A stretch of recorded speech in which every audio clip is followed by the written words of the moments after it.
Just gonna accept that this is the way it's gonna be. She shut down again, but that's okay. We'll keep on carrying on. Where were we? Let's go back here a little bit. He arrived on time, and so did the girls, Kim and Jamie. They greeted one another, Kim giving Jen jabs in the ribs. The girls had been in training for months now, along with Jen. Kim wore her dark brown hair at her shoulders and, as it turns out, was very athletic with speed and agility. Her mixed European Asian heritage gave her lean stature, with a little extra bulk to give her technique more pop. Her most important attribute was her keen instincts. She could interpret an opponent's moves. The slightest tell, the tiniest movement, she would sense. She would be where her opponent's blade is not, and have her blade where her opponent will be, grinned Soledad. He was proud of her advancement. Jen got no such love from Kwang Jong. Maria had taken Jamie under her wing. There was a room cleared out for them. Magic, something Jen had no idea about. But he would love to know what was going on in there. Maria had once said that Jamie was blessed, that she would be ready with the right influence. What that meant, he didn't know. Another question he wouldn't receive a straight answer to. They had all been given black leather training suits with armored joints and shoulder pads that, surprisingly enough, didn't limit their mobility. The suits would withstand heat, were stab-proof, and could take an arrow at 10 paces. When Jen asked where the material had come from, Kwang Jong ignored him. They would need to get used to the new outfits, not to affect their timing, they were told. The gymnasium gleamed with its hardwood court freshly waxed after months of scuffs the training had made. The two peaks of the sunrise banner hung from the main wall, black upon a white field. There were no windows, of course, like any of the compound rooms, but plenty of lighting strung its ceilings. The weaponry was stored away safely. As when the space wasn't used for training, it was given back to the children. The compound wasn't on complete lockdown, but most of the parks were beyond the gates. It was deemed too dangerous or too hard to protect that far out. The farms and orchards would have sentries posted during the day, but the farmers and their families would have to return to the compound before dark. There was housing set up in the honeycomb of rooms available within the mountain. Jen dressed in his warrior gear and picked out his sword. He preferred the katana to the heavier broad. Jen was no slouch with his strength, but at 190 pounds with the muscle he put on, still his speed was hindered with the broadsword. As he walked over to the center of the gym, he noticed something drawn in chalk on the newly waxed floor. God's banner in pink, with smiley faces around the symbol in blue, green, and yellow. A happy picture, he thought, as he looked at his sword, then back to the child's drawing. And it was then that he knew why he was training so hard, to keep that child drawing happy scenes. Then along came the rain cloud Kwang Jong. No, how's the family? Nice weather, eh? Nope. All business. Right into the training, as usual. Kwang Jong bested him at every move, but Jen knew he was getting better, and maybe in a few centuries he'd keep up. How long do angels live? He did get a smile from Kwang a week ago. Jen had been his smart-ass self questioning Kwang Jong. It was Jen's way of payback for all the physical pain he was being put through. It drove Kwang crazy, but he would not dare acknowledge it until finally that day he broke. You have no culture, Kwang Jong replied to Jen's sarcasm, pushing him back with the spear he wielded during training. You may be of Chinese descent, but you've lost all culture, all its knowledge. Jen was caught off guard with that comment and a bit insulted until he thought about it. Jen lowered his spear and replied as he caught his breath, You're right. There is no specific culture here. We're a mixed-up bag of whoever's left. People working together to survive. That's our culture. Kwang Jong smiled at him through his goatee. As Jen was saying it, he finally understood what this world was. Now, sweating, he was going to poke the bear some more. Tell me, Kwang Jong, if this darkness has a hold of the past and is hurtling it to destruction, why isn't God of that time being made aware? Why don't you just tell him and he can stop it? Kwang stopped mid-strike. He nodded his head up and down and gestured for Jen to take a knee.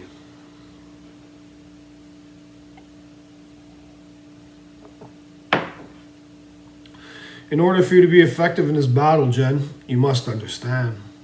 Quan sheathed his sword and came to stand next to Jen. The darkness is not a primitive snarling beast who would have this world believe, even though their armies employ them. Quite the opposite. The darkness is organized, smart, and always a step ahead of us. It's no coincidence that it chose that point in the timeline to reveal itself. And it was not by chance that it chose to make its advance, to deploy the weapon at that same time that we, Quan John, stopped to gather his thoughts. The war was bloody, Jen, and there have been trillions who lost their lives, planets laid to waste, whole civilizations lost.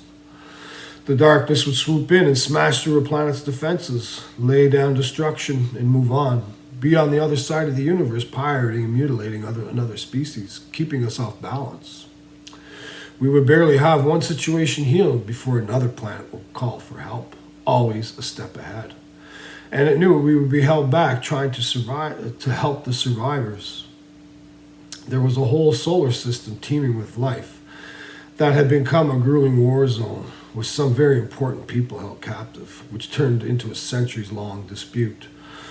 At that point in time, we were so busy, so diverted from where the darkness truly worked. They were smart. They manipulated the systems that were left here on Earth to ensure the planet's security and initiate reports. Its programming was infiltrated. But cleverly, it did not hide completely, as darkness is everywhere. The master could feel the people's struggles, but not the dark tendrils slowly wrapping around the planet, creating such fear. And when one is fearful, you plan a defense, a weapon, the weapon. What I'm saying, Jen, is if you were to tell the master, he would be compelled to send help that cannot be spared. For if the war he fights there is lost, what happens here would not matter. The master has not only been holding a protective field over us here and now, he also shields his past self from the earth to deal with that war while we fight this one. Space and time travel, it made Jen's head spin. All this training is not just for the defense of this compound. You were being trained to refill our ranks, Jen. After the weapon was used and the universe sent spiraling out of control, we were defeated. No matter how many forces had joined our cause, we were spread too thin. Planet cores were in complete reversal. The effects were cataclysmic. We could not be everywhere. Slowly we were picked off, slowly the people died, and slowly we became powerless. But not the darkness. It knew of this destruction to come and evacuated its armies from the planets in time. Although it too took major losses, but we were all but destroyed. The master pulled our small band together and we made our way to Earth, to you now, to make the change. All our efforts, we hope, will change man's soul and prevent this doomsday. So if you think I'm hard on you, Jen, by pushing you, it's so you were prepared quickly. I want to bring out the dragon in you.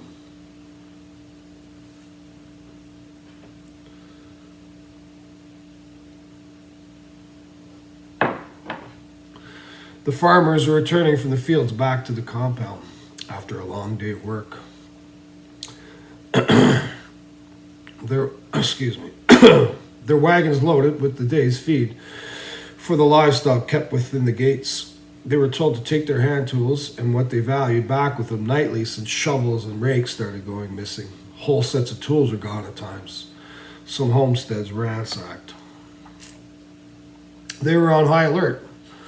But the guards hadn't been searching the wagons upon their return, and those who plot revenge knew this. And those who plot revenge do not care whom they become in league with. They only seek revenge in spite of their soul. It didn't matter that the day's sun shone through the deep clouds or how high the colony's spirits had risen. Vengeance would rule this day. The first wave of assailants would be tucked in under the feed and tools amongst the returning carts.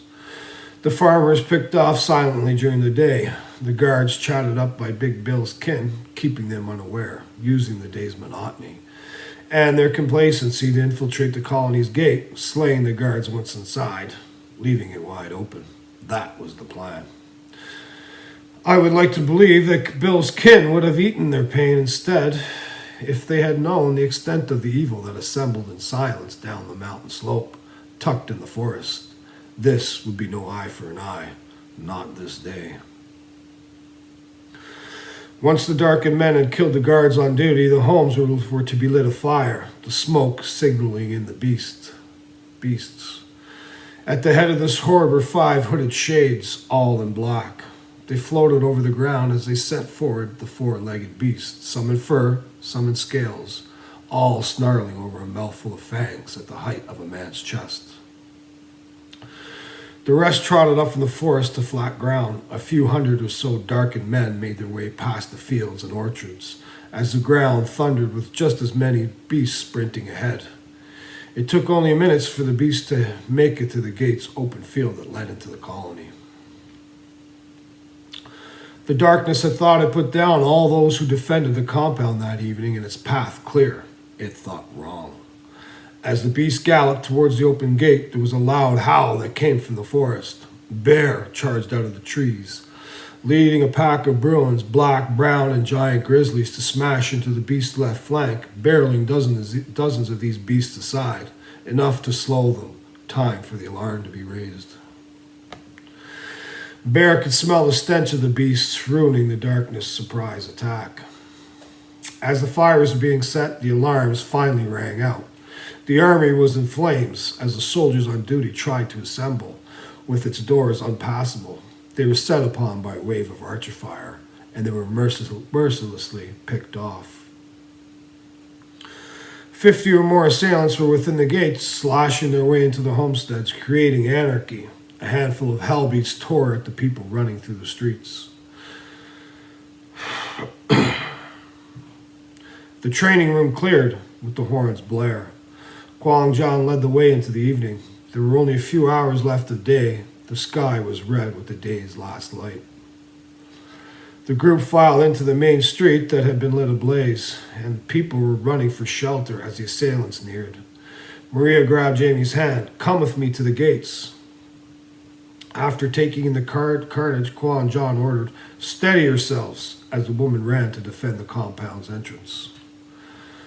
The beasts had made it past the Bruins and into the compound now, along with more of the darkened men. "Jen, Kim, you must open the main street." 3 beasts barreled down the road like 2 deformed monstrous wolves. The other, lizard-like, a goddamn dinosaur. All 3 lightning quick. "You too," Quan said to Jen and Kim. "Take the left flank." Quan pointed to the darkened men advancing on them. "Saladad and I will take this lot," he said, pointing to the beasts galloping towards them. They stood off like they had trained to cut down a flank. Jen would be the lead sword, Jamie a sword's length behind. The lead exposing the opponent's weakness, Jamie's sword the kill. They blew through the assailants, killing the 10 or so in the lead. Meanwhile, the soldiers had regrouped and entered the fray. Colonists from the rooftops shot arrows into the remaining darkened men, wounding some, sending the rest running. They started to take back the streets, but the gate was overrun as more wickedness charged through. Jen watched Saladad take down the beast with ease. He had pulled off his robes and, for the first time, realized how thick with muscle this angel was. With his dreads pinned back on his head, he didn't lumber around the battle. He moved and pierced into the oncoming creatures with a spear, as if gravity had no hold on him. Quan had dispersed his opponents as well. He pulled his sword from the neck of the furred beast, wiping the blood from his blade. They bled black, these beasts, both furred and scaled. Jen kept a protective eye on Kwang as they battled. More assailants had funneled into the street. Through the smoke and dust walked 2 of the hooded shades. They had made it through as well. They wielded heavy swords with one hand and green fire in the other. "Go, Saladad. Aid Maria at the gate, or the compound will fall." Saladad hesitated, but knew Kwang Jon was right. If more of these shades made their way in, it would be over. He bowed as he left his friend. He slashed his way through the men that came behind the shades and ran in the direction of the gate. Jen's heart had been heavy. He knew he needed to fight off the threat here and now, but his family, he went to turn to his trainer. But Quan John already knew. "Jen!" Quan yelled over the buzzing noise the shades put out. He started to circle the shades and they engaged the dance. He stepped. "Get to your family, Jen. Kim will back you. I will hold these demons off." Jen gave Quan a second look. He smiled as he kept step with the shades. From Quan's hand erupted a yellow fire that matched his cloak. Jen had never seen his teacher's power before. The angel shone as Jen started to run in the direction of his home. As he left, he could hear Quan yell at his opponents. "Today you reveal the yellow dragon. Today is the day." He then attacked.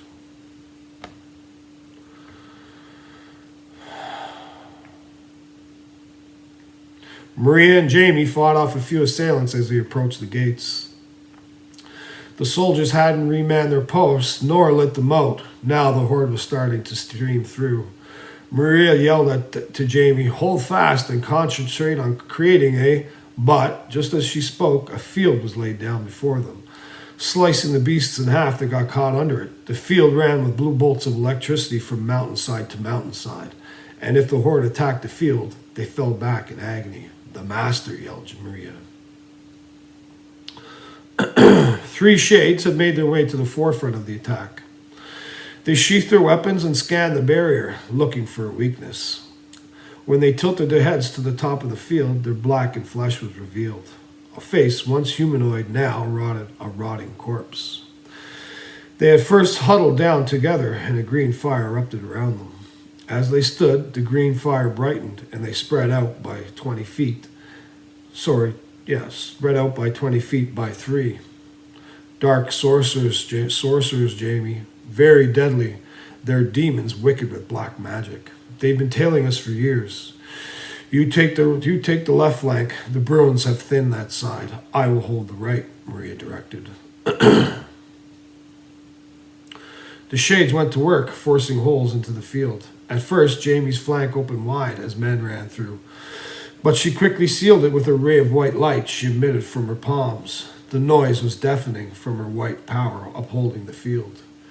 The storm had created blue back her blonde hair as she stepped into the field. But just as quickly, the shade's green fire broke it apart. She was faltering fast and was becoming exhausted. But if she failed, everyone she loved would be at this horde's mercy. They would die, and it would be her fault. Jamie could see Maria holding 2 shades at bay, but her face was one of excruciating pain. If Jamie succumbed, she knew Maria would not be able to back her up. Jamie's white power was fading. The shade she battled cocked its head, and it knew it was about to break through. She couldn't see its face, but knew it was smiling at her. She broke down into tears. "Please help me, please. Somebody help me," she screamed into the noise as she fell to her feet.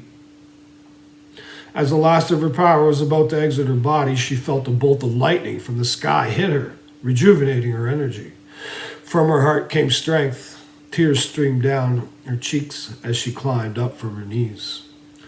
With her 2 hands pushing her white force against the shade's evil, she pushed with everything she had. She looked as though she were holding back a mountain, and she might as well have been.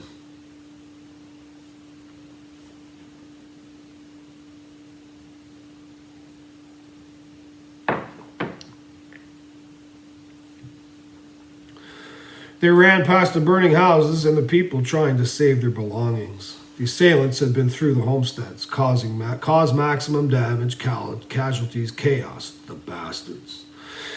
Kim had pinned back her dark hair to keep it from her eyes. She had a bewildered look. "Are you okay?" Jen asked as they ran. "I've still got your back," she replied. They were now at Jen's home. It wasn't on fire, but the door had been kicked in. His heart was pounding. He felt it in his head. He tried to stop shaking as they made it to the doorway. "Ling, Chish," he called, as he ducked in the front door, Jamie on his tail. There had been a fight, he knew. Anything that could have been thrown at the front door was, but it wasn't enough.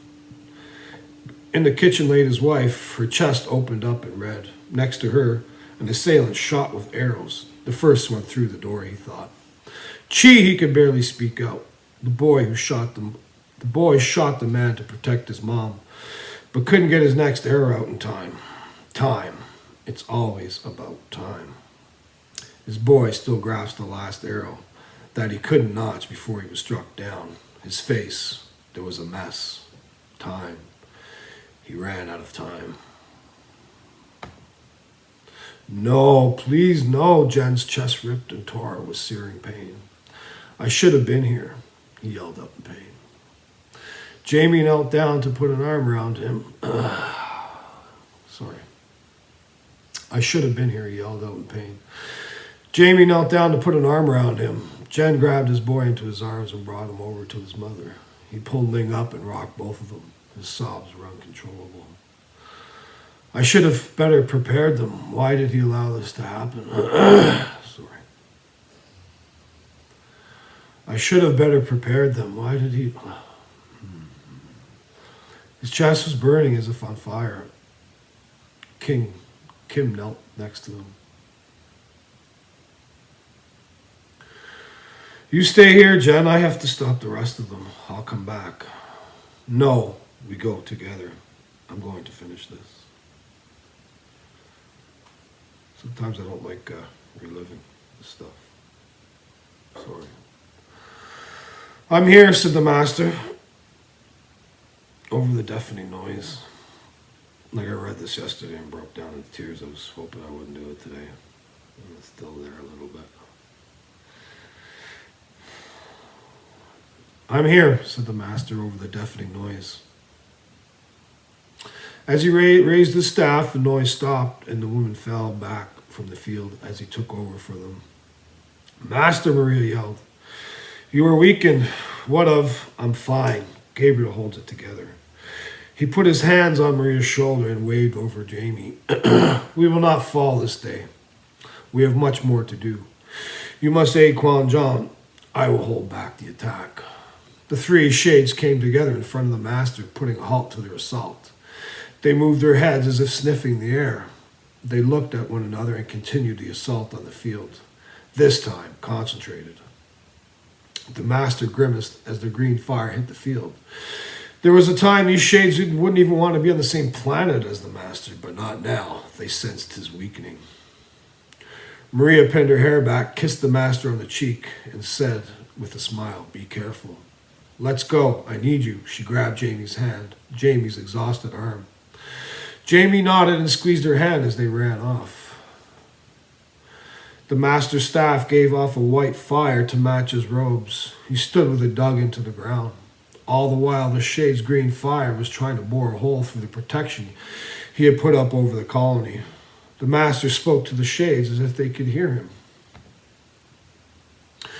You finally caught up to us after all these years. Your numbers have dwindled as well, I see. And you still have the knack of turning good but desperate people to your dark ways. The master could see the few dozen darkened men that stood behind the shades. Saladad came up from behind the master and startled him. This shocked the Black Angel. The master would know your move before you made it back in the before, Saladad thought. This whole attack defeated before it even became a thought in the before, but it was the now. Ah, Saladad, you're just in time. Our furry friends on the other side could use an angelic assist. They are hard-pressed now. Saladad nodded. Of course, master. And you? The master smiled. As always, I'll manage, my friend. But the smile turned to a grimace again as the shades gave a concentric push. Go to the left flank. I'll open a path. But please try not to hurt the people. Saladad nodded his head. You know me, my friend, he said as he clasped his huge hands together. When he pulled them slowly apart, he created his yellow staff of light. He twirled it in a yellow blaze that created a shield. He stopped and said, I'm gentle. He laughed and ran to the left flank and jumped through as the master opened a hole for him. The field blurred what Saladad was in for. It was darker on this side. The field kept the compound lit where the evening crept in on the other side. The hellbeasts had the bears backed into a corner against the forest. They stood their ground, slashing at the beasts' advances, their snouts stained black with dark blood. The Bruins had taken down a few dozen beasts to their few they had lost, leaving 20 or more surrounding them. Soledad leapt up into the air, clearing the hell beasts, and landed beside the bears. As he stood, he shook his dreads from his face. The bears roared in unison. If bears could cheer, that would be it. They'd had a new ally to turn the tide. The black angel swung his yellow-fired staff, slashing through the beasts. Their black blood splashed, and their howls mixed with the bears' roars, as the Bruins ripped the throats from the creatures with their advance. Such a glorious sound, thought Soledad, life and death in its struggle. Soledad was a pure warrior angel. Although weakened by centuries of war, he still felt the exhilaration of the battle. He plunged through and took down a dozen with a swinging blow. The black blood darkened his yellow-fired staff, but for a second, as it was burned away. The bears and the black angel had pushed what was once a horde back into the darkened men. The sight of the last hell beast falling and the blazing staff lighting up the evening, revealing the wall of teeth and claws behind the angel, had quickly persuaded the darkened men to run for their lives. With the men on the run, the master dropped the field he was holding up. The shades fell forward as a green fire shot into the dark of the night. The field's light gone, the master stood in the darkness by himself. And that makes me very sad, for him to be standing there by him all alone.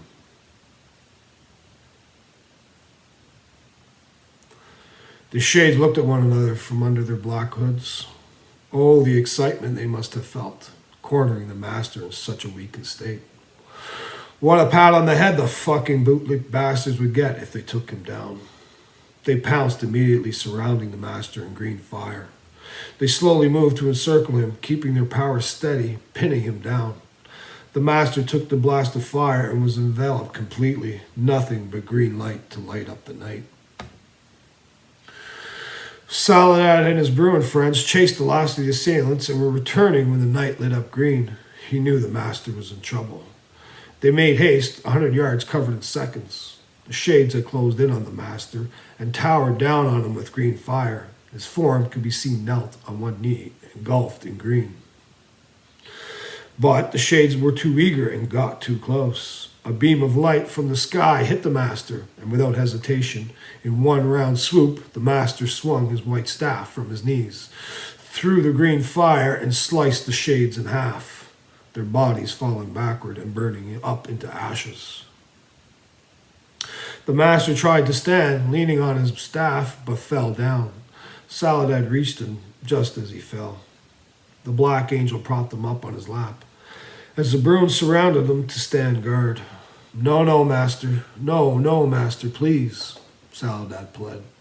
The master's face was pale, and his eyes were barely open. I tried, my friend. I truly did. I have very little left. It'll be up to you and the angels now. Hold on, Soledad said, as the master faded in his arms.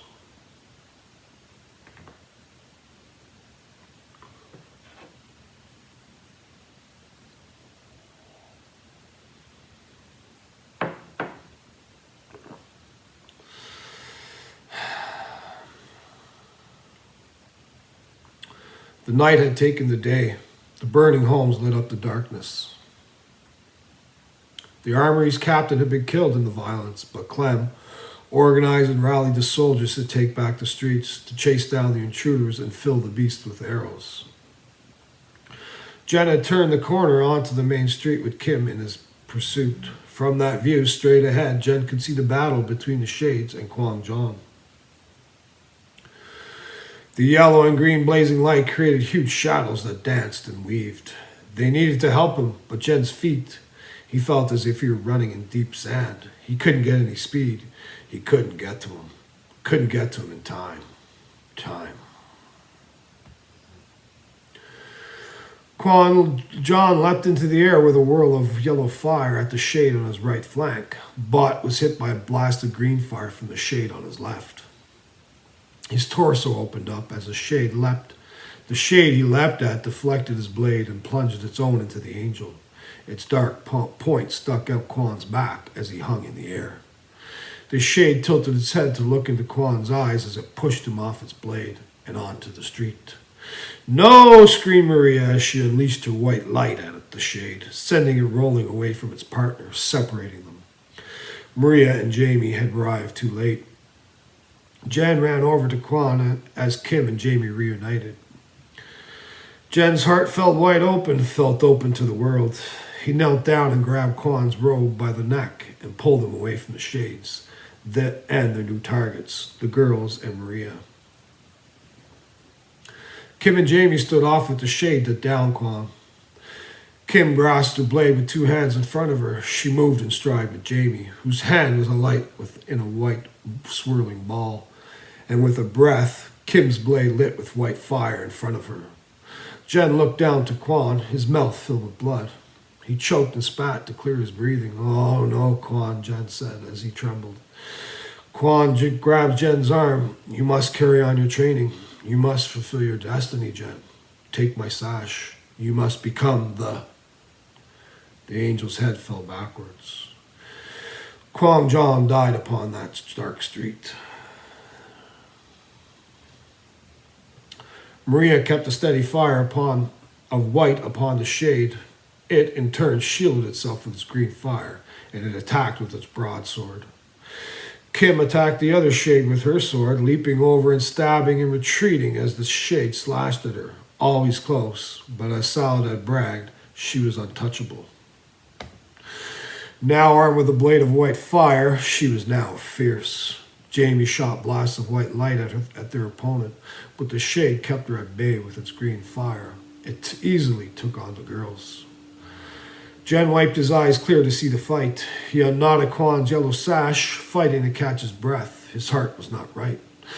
He was having a heart attack or something. His chest burned as he tied the sash around his waist. He stood and started into a running leap at the shade the girls stood off with. Through the air, he slashed it with his blade, catching its hood, exposing its corpse face. It smiled at Jen. "You," he said. "It was you who brought this down on my family. You." He tackled the shade to the ground, grabbing its blade as he lost his own. The shade let out a laugh as it rolled with him. The girls went to strike it while it was on the ground, but it blasted Jamie square in the chest with green fire as it squirmed over the blade with Jen.